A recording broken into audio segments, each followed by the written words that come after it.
In this lecture, we will discuss about COP30 climate summit. Why in news? Recently, major international climate summit COP30 was held in Belém, Brazil from November 10 to 21. COP30 referred to the 30th Conference of Parties to the UNFCCC. Recently, COP30 का जो summit हुआ है वो Brazil में हुआ है। 10 नवंबर से 21 नवंबर तक ये कंडक्ट कराया गया। COP30 कॉन्फ्रेंस ऑफ पार्टीज का 30th एडिशन है। ये UNFCC United Nations framework convention on climate change के अंडर कंडक्ट कराया जाता है। About COP30 of Brazil, location and date Belem Brazil from November 10 to 21। इसका जो लोकेशन रहा है वो ब्राज़ील रहा है और 10 नवंबर से स्टार्ट हुआ, 21 नवंबर को एंड हुआ। थीम कॉप ऑफ एक्शन और the implementation COP, focusing on practical solutions and move beyond mere pledges. COP30 का जो थीम रहा है वो कॉप ऑफ एक्शन और इम्प्लीमेंटेशन कॉप रहा है।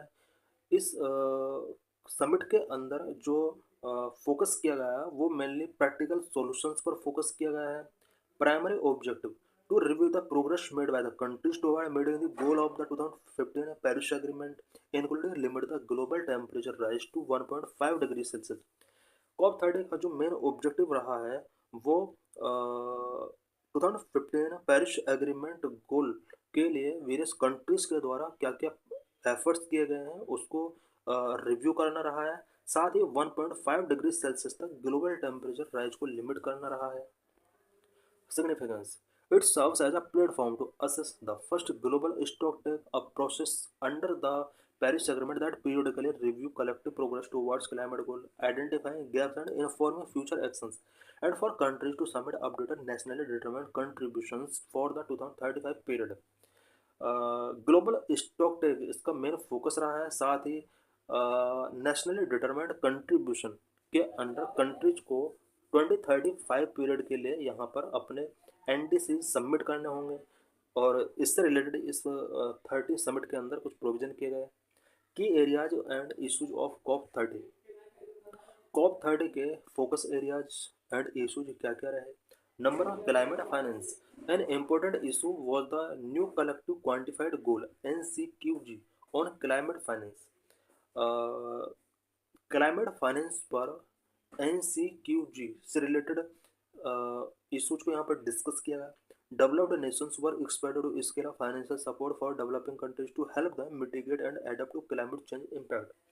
डेवलप्ड नेशंस से एक्सपेक्ट किया गया है कि वो डेवलपिंग कंट्रीज के लिए फाइनेंस सपोर्ट स्केल अप करेंगे so that developing countries climate change impact को मिटिगेट कर सकें।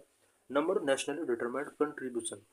Countries were urged to present a more ambitious and credible 2035 NDCs, bridging the gap between current emission trajectories and Paris Agreement target. COP30 के अंदर countries से ये अर्ज किया गया है कि वो अपने ambitious and credible 2035 NDCs present करें so that current emission trajectories and Paris agreement goal के बिटवीन गैप को ब्रिज किया जा सके। Number 3, fossil fuel phase out. The final negotiations addressed contentious issues related to commitment to transitioning away from fossil fuel. Fossil fuel से transitioning away करने के लिए countries का कमिटमेंट से रिलेटेड इश्यूज को एड्रेस करने के लिए इसमें कुछ फाइनल नेगोशिएशंस टेकिंग किए गए।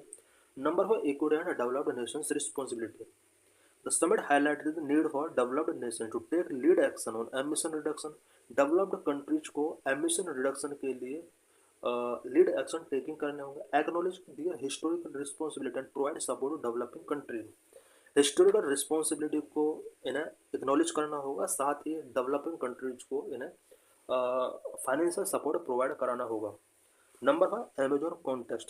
Due to the location of COP30 in the heart of the Amazon rain forest, summit put a spotlight on the production of forest, oceans, biodiversity and the right of indigenous people. Because COP30 जो हुआ है ये Amazon rain forest के heart में ये conduct कराया गया है। यही वजह है कि फॉरेस्ट, ओशंस एंड बायोडाइवर्सिटी को प्रोटेक्ट करने के लिए यहाँ पर स्पेशल फोकस किया गया। इंडिजिनस पीपल के राइट पर भी यहाँ पर फोकस किया गया। India's role and submissions.